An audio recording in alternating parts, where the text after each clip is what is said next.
Welp, we're back to good old Pandora again.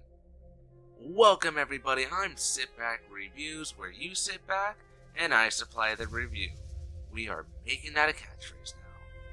So if you're probably wondering, hey, why is he reposting a Borderlands review again?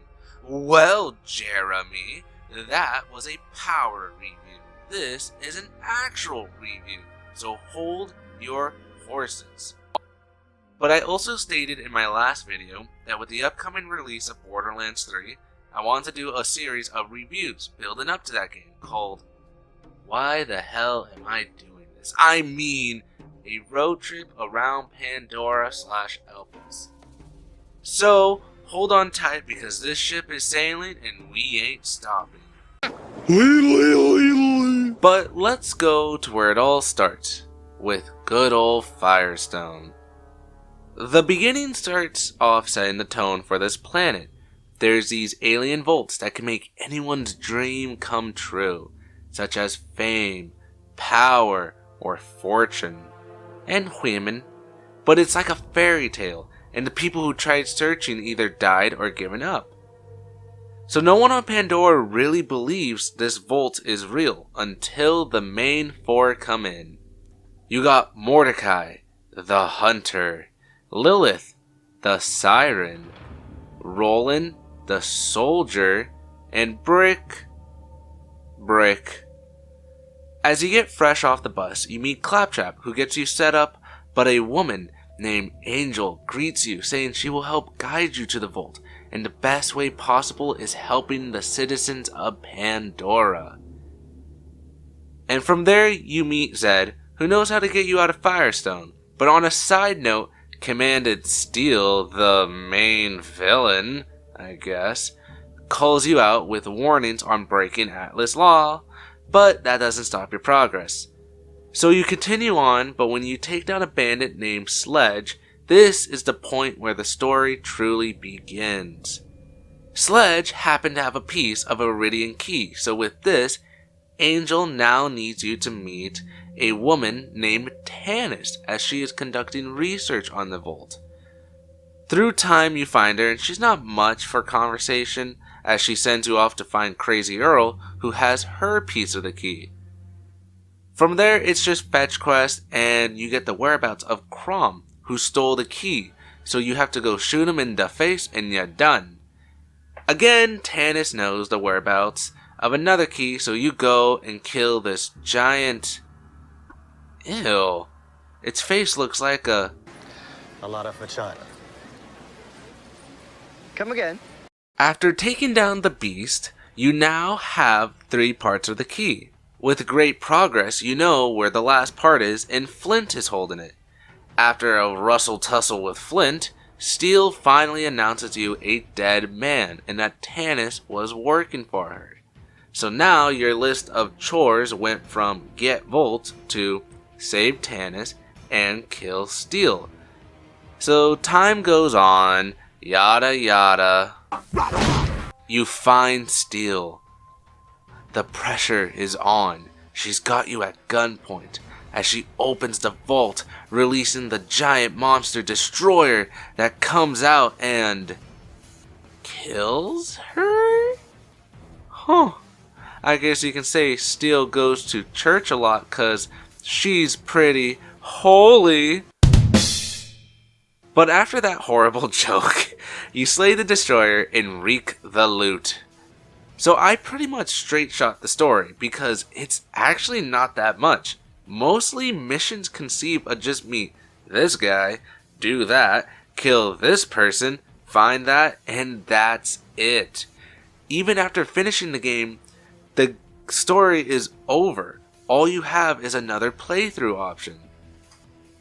But there's DLC, but I'd rather talk about those in another video where I'll explain their stories and gameplay mechanics. Speaking of that, this game has a lot of mechanics, so let's get to it. When Gearbox says Borderlands is a looter shooter, they mean it. Guns are so abundant, they're like cheesy Christmas cards during the holiday. But to truly start, let's begin with the Vault Hunters. Each one has an action skill and skill trees to give the player their own playstyle. These skill trees are pretty fun because they improve your character and help out in the long run, but to achieve thy skill, you have to get skill points by leveling up, like killing strong enemies or doing side missions. Because as you progress, enemies' levels do too, so you either have to be a higher level or intermediate with them.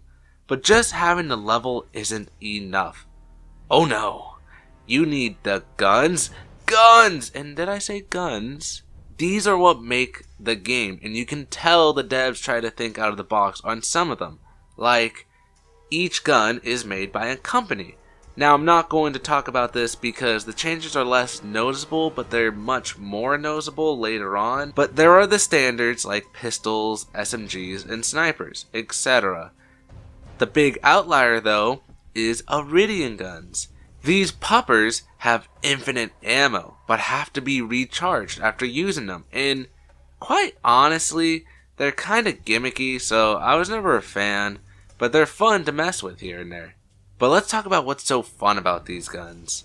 Now, have you ever wanted to put electricity in a bullet before and shoot it at someone's face? Well, Borderlands has your answer. There are 4 elements in the game, each having its own way of disposing bandits.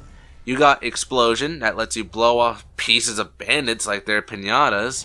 Then fire, that burns skin to a nice crispy tender.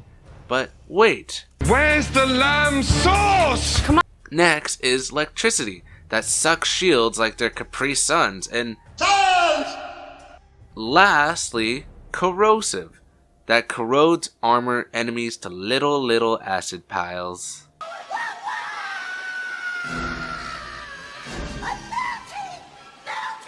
Now, each element on a gun has a chance rating, so if it's 1, there's a chance that it will shoot that element, but it can go up to 2 or 3, meaning twice or triple the chance. Another fun aspect with elements are element artifacts. You can add them to your special, giving them an elemental chance. The elements are really interesting because they add spice to the game. It makes you think what type of gun you'll use with what elemental power in what type of situation. Now let's say you prefer to use revolvers because they make you feel like a cowboy. I'm a cowboy. Bang, bang, bang, bang, bang, bang. Shoot, shoot, shoot. Bullet, bullet, gun. Zap, zap, zap, pow, zap, pow. Well, you're in luck because of weapon proficiencies. These little buffs that keep on building when you use a type of gun more and more. So, if you like to use a lot of pistols, your pistol proficiency will grow. This is beneficial for those who prefer using a certain type of gun. Now, there are other small changes such as fight for your life, where if you fall down you have a chance to kill an enemy to get back up. Also, your backpack that increases with storage when helping down claptraps. Also, class mods with buffs to your character that can really break the game. Like, look at this! I never have to buy ammo again! With all these nuts and bolts, they work hand in hand with each other. That gives Borderlands a riveting game style like no other. But you're probably wondering about the locations, and they're a capital H-U-G-E-E-E.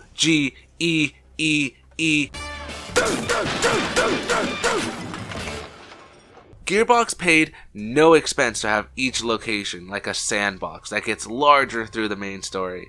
And there's a couple locations that do stick out, like New Haven, the city that is trying to survive your hub world. And my personal favorite, Old Haven, that is ran by Atlas soldiers, yet has a very ominous vibe to it, just making you wonder, what did they do to the people here? Each map having an abundant amount of space with a vehicle to traverse around would make you think this is amazing all the time. But it kinda flops here and there. Yes, I love how expansive the locations are, but most locations reuse the same assets as the others, making them look too similar to each other with little difference. And while I'm on that rant, I want to state another problem I had: the humor. See, Borderlands doesn't take itself serious, like me. but they know how obnoxious it is and roll with it. And I love that. But my problem is the base game doesn't even have that many voice acting. Most are just small comments and little conversations, like Marcus being that dad who calls in to check how college is. It's pleasing to hear them, but sucks that to really get the goofs, you have to read the mission statements. I also had an issue with audio cuts, but I'm just gonna guess that was glitching on my system, so whatever. If it's a problem, please tell me in the comments below. I would like to know. Now, don't get me wrong, I enjoy Borderlands. For personal reasons I'll discuss later, but you can really tell this was Gearbox's first shot in the dark, and they hit something we never knew we wanted. And from there, they resolved problems they made before, especially going into Borderlands 2. That is a nearly flawless ass game, and I can't wait to review that one for sure. But if I had to say one thing, for this being the beginning of Borderlands, Gearbox really set the stage for a handsome sequel and amazing gameplay. Thank you for watching. I know I didn't get to the nitty gritty of Borderlands, and I'm sorry. I'm just a filthy casual that loves to play games here and there. Now, the DLC will be in another video, so keep a lookout on those. So please subscribe and tippity tap that little bell if you want to watch it and keep up for more reviews. Also, follow me on Twitter if you want to see the stupid tweets I make in upcoming videos. And that's really it. For just kicking off the road trip around Pandora and Elpis, I think we're on a steady start. So stay tuned for more, and without further ado, this is Sit Back Reviews, and thank you for watching.